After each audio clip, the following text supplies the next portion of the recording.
maybe an inch or even less. So it's substantially slower than how fast we can grow.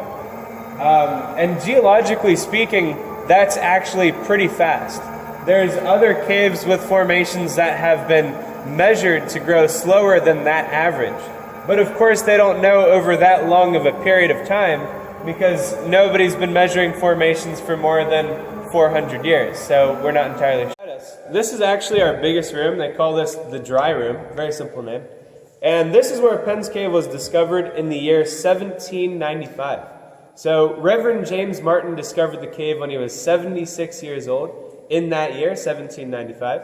And if you guys want to see the entrance I'm telling you about, you can't see it from where we are, but you can see it from the parking lot at the surface. So if you guys go back out to your vehicle, take a look behind the Pepsi vending machine, and you'll see where the power line goes down into a hole in the ground. That leads right into this room of the cave. So that's where they originally found spring. It doesn't matter when. This is the same every single day.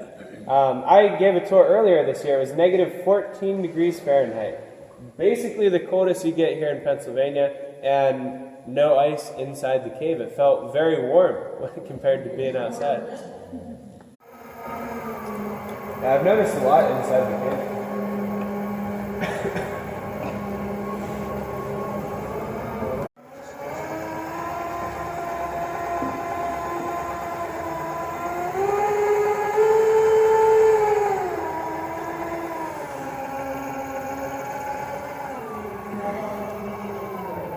What was that? This is my 5th year, so it's been a while.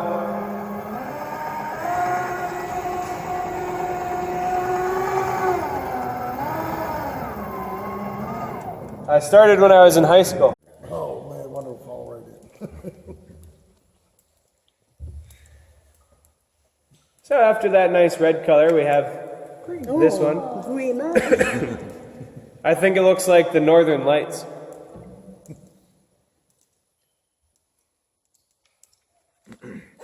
And as I cycle through some of these colors, if you guys have anything you want to talk about, any questions or anything, feel free to ask me.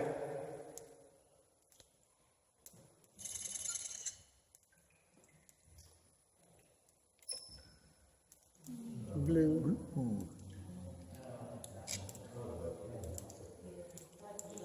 That really looks nice on the camera. That looks nice on the camera.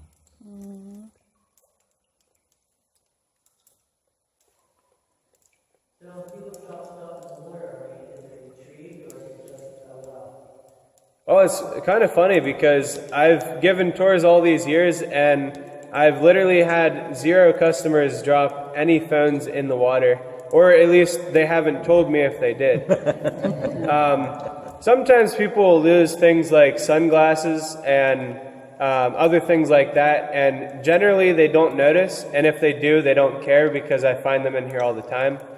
But yeah, for most belongings, we can retrieve them most of the time, unless it's back at the dock.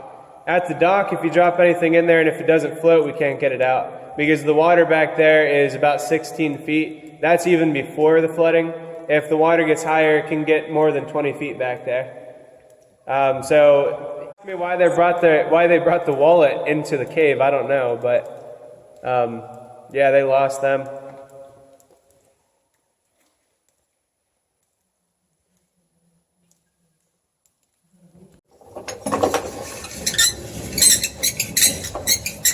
Going up the ankle. Yep. So we've been going backwards this whole time, so we have a weight back there. As we go back into the cave, we'll go forward. You guys will be at the front on the way back. But first we're going to go outside.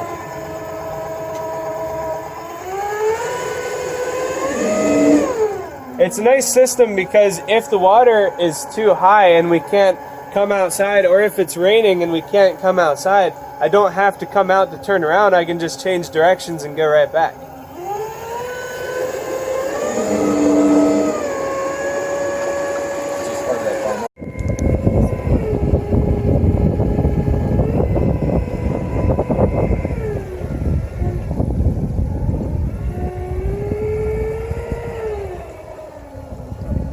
So the building ahead of us is where the water goes down into Penn's Creek.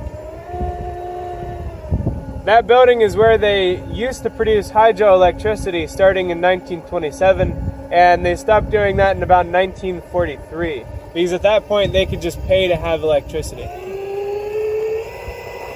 What's with the blind? Oh, it's just for photos. Oh, okay.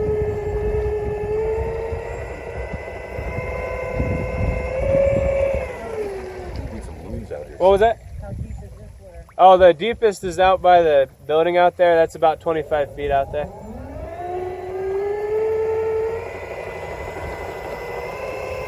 You guys need some loons out here. Yeah. Some nice sound.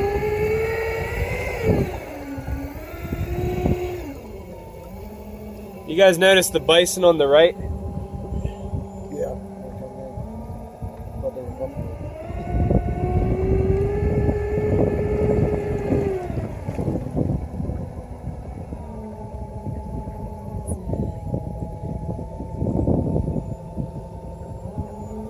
I'm taking us out, so I was hoping to see bald eagle, because whenever it's like cloudy and downcast like this, the bald eagles most often come out.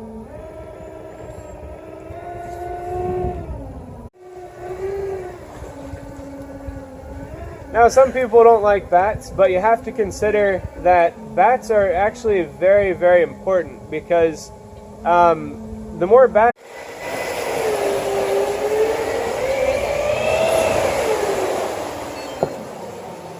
And once again, on the left side of us, we have the Garden of the Gods. It's a very beautiful view as we come back through the cave.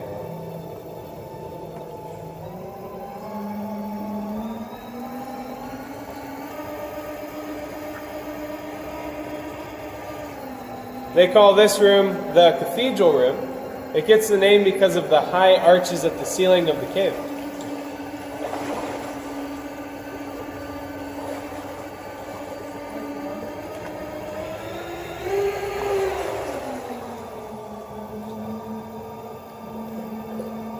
So I talked earlier about how people no, I didn't actually mention that, did I? People got engaged down here in the cave before, but people actually got married in this part of the cave, right on the boats. The wolves. Wow. Should have seen the size of the rock that he gave her. You were right about the jokes. You guys notice that post on the left?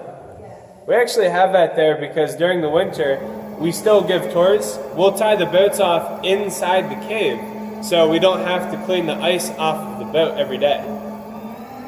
Because there's never any ice in the cave, so therefore you can melt the ice off when you park them in here.